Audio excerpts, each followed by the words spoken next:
Hello! వాళ్ళందరూ ఎలా ఉన్నారు? నేనైతే చాలా బాగున్నాను. ఈరోజు ఈవినింగ్ స్నాక్ మా ఇంట్లో చికెన్ పకోడా అండి. సో, మా పిల్లలకి చికెన్ అంటే చాలా ఇష్టము. అందుకని నేను వాళ్ళ స్కూల్ నుంచి వచ్చేసరికి చికెన్ పకోడా చేసి పెట్టాను. సో, చికెన్ పకోడా తినేసి స్టడీకెళ్ళారనమాట. సో, సింపుల్ స్టెప్స్ ఫాలో అవుతూ మనం ఈజీగా ఇంట్లోనే చేసుకోవచ్చు. బయటకెళ్ళి తెచ్చుకోవాల్సిన అవసరమే లేదు. సో, మనం ఇంట్లో చేసుకుంటే ఆ సాటిస్ఫాక్షనే వేరండి.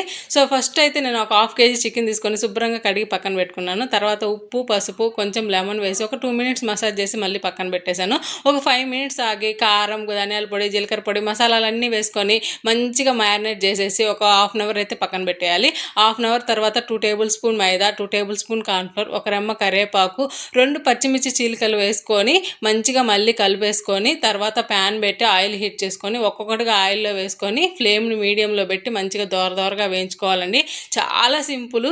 సో, మేమందరం అయితే మంచిగా తినేసామన్నమాట ఈవినింగు. సో, మీరందరూ కూడా ఏం స్నాక్స్ చేసుకొని తిన్నారో నాకు కామెంట్ చేయడం మాత్రం మర్చిపోకండి.